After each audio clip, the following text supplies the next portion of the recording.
조갑제 TV 시청자 여러분 안녕하십니까. 2021년 5월 5일 이제 밤 7시입니다. 민족반역자 김일성의 회고록을 출판해 가지고 팔려고 하다가 여론이 악화되니까 판매가 중단되었습니다. 참 할 짓도 없다는 생각이 듭니다. 김일성 회고록 내용은 다 쓰레기 아닙니까? 다 거짓말 아닙니까? 그걸 시간 들여 가지고 왜 읽습니까? 꼭 읽어야 할 사람은 김일성 비판하기 위해서 연구하는 사람들 읽으면 됩니다. 일반인들에게 왜 그렇게 시간 낭비, 돈 낭비 시킵니까? 그 시간에 이승만, 박정희 전기를 읽으면은 피와 살이 되죠. 이 김일성에게 영혼을 판 자들이 대한민국 안에도 있다는 게 참 비극입니다. 체 게바라에게 영혼을 판 자들이 남미를 망쳤습니다. 체 게바라, 김일성, 이런 가짜 혁명가들입니다. 가짜 혁명가. 이들은 괴짜가 아니라 괴물입니다. 괴물. 괴물과 괴짜는 다릅니다. 괴짜는 기인이라고 그러죠. 그런 사람들은 사회적 폐해가 별로 없어요. 그러나 괴물은 이게 악마거든요. 대표적 괴물이 김일성과 체 게바라 아닙니까?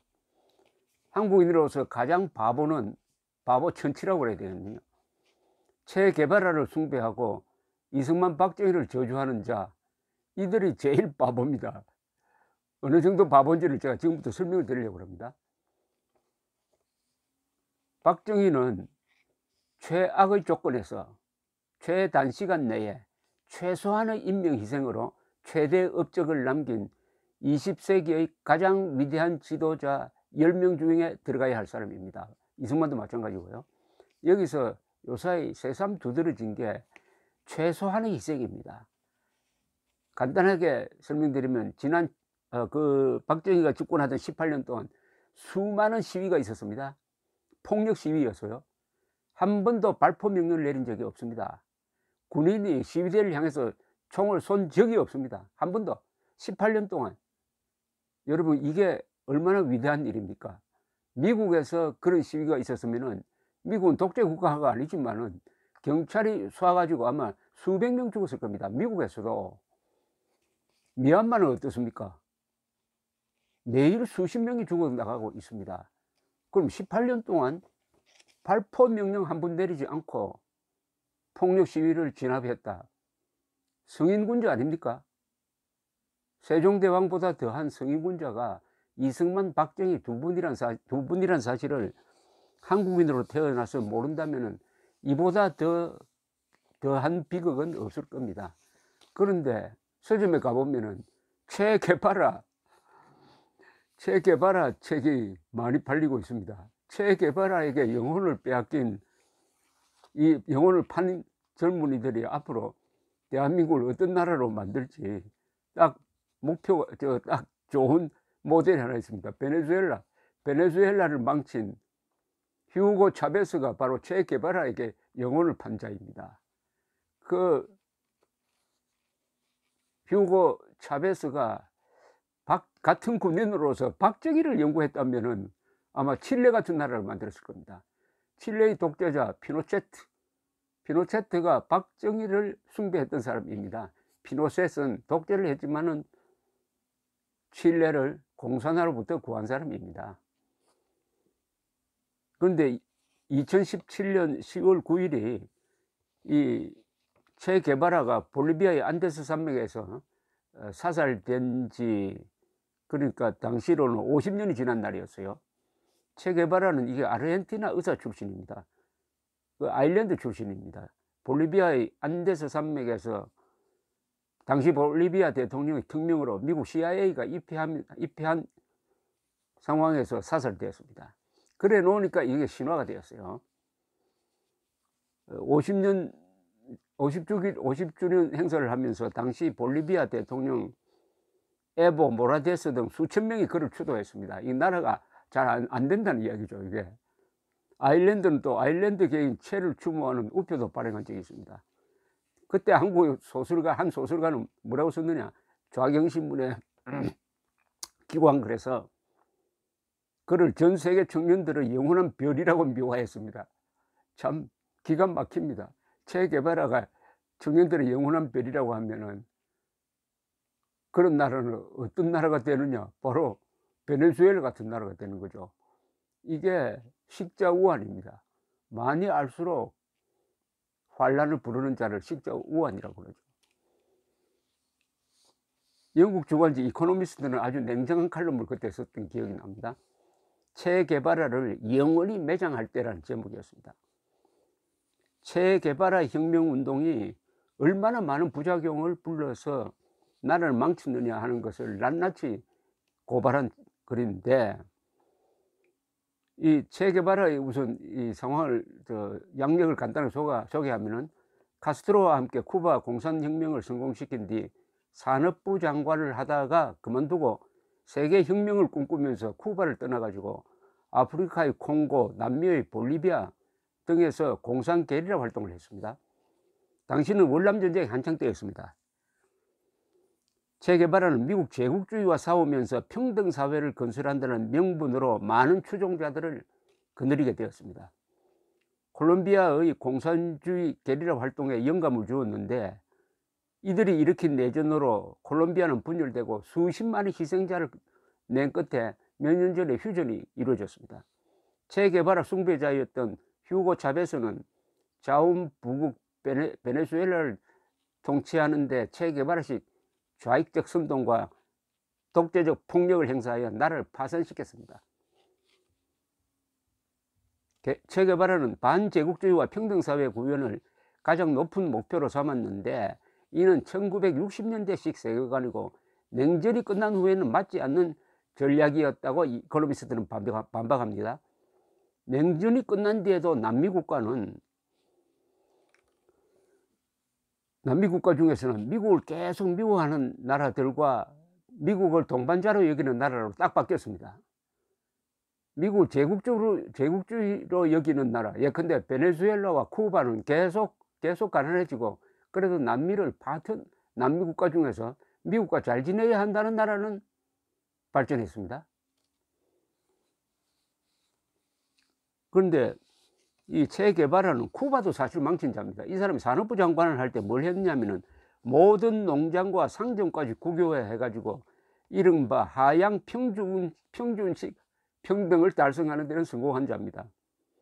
그러니까 혁명이 났을 때 쿠바는 남미에서 가장 잘 사는 나라였습니다. 지금은 의료 부분만 빼고 저렇게 가난해서 헤어나지 못하고 있습니다. 카스트로 그 동생, 그 다음 또 다른 독재자 3대로 지금 세습이 되고 있습니다. 그런데 이 체게바라와 그 추종자들은 한국도 마찬가지일 겁니다.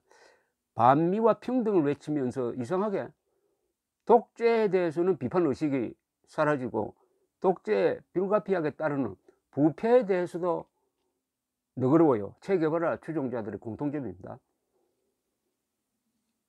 그러니까 남미의 좌익은 부패하고 또 독재적입니다. 체게바라를 닮은 거죠.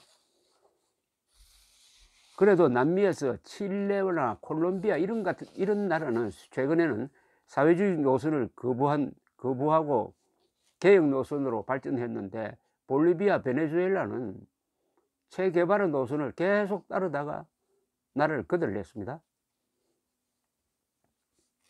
체게바라가 세계 젊은이들의 존경을 받고 있을 때 박정희는 욕을 먹어가면서 국가 주도의 실용주의적 근대화 개혁으로 베네수엘라에 한참 뒤떨어졌던 한국을 이런 천국 다음에 한국으로 만들었습니다.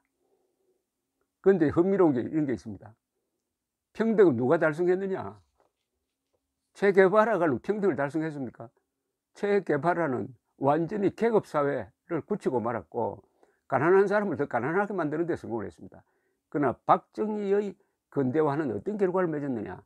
한국의 지금 소득 평등도는 세계 중에서 가장 평등한 나라로 꼽힙니다. 한국은 심지어 평등을 좋아하는 사회주의 국가, 즉 중국, 쿠바, 월남, 베네수엘라보다 한국이 더 소득이 평등합니다. 박정희의 성공, 체게바라의 실패죠. 그래도 체게바라를 숭배하고 박정희를 저주한다면 이런 영혼은 아마 하나님도 구할 수 없을 겁니다. 그러니까 이런 거죠. 남미의 좌익이 체게바라를 영원히 묻어버리고 새로운 모델을 찾으려면 박정희가 답이 될 겁니다. 박정희야.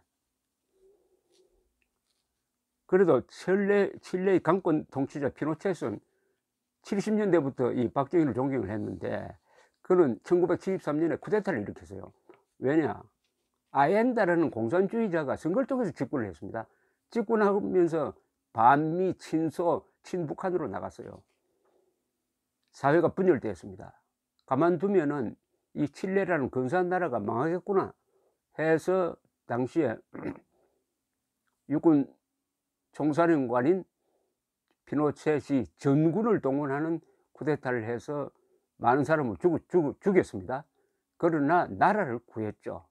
지금 칠레와 베네수엘라, 칠레와 쿠바는 비교가 안 될 정도입니다. 비교가. 세상 물정을 모르는 순진한 혁명가는 나라를 망치고 세상의 이치와 인간의 심리를 간파한 박정희는 부강병에 성공하고 복지와 민주의 토대를 놓았지만 지식인들은, 한국의 천박한 지식인들은 아직도 박정희의 위대성을 모르고 체게바라의 악마성을 모릅니다. 체게바라 좋아하는 사람들이 또 좋아하는 사람이 있죠. 트로츠키죠. 트로츠키와 체게바라는 이건 또 어마어마한 차이입니다. 트로츠키가 살아있다면 체게바라 같은 인간형을 가장 미워했을 겁니다. 트로츠키는 물론 볼셰비키 혁명의 레닌과 더불어 어떤 면에서는 레닌을 능가하는 혁명의 지도자였습니다. 1977년. 그러나 스탈린에게 권력 투쟁에서 졌죠. 스탈린은 관료적 공산주의로 갔습니다. 공산주의가 관료화되면 이게 가장 무서운 겁니다.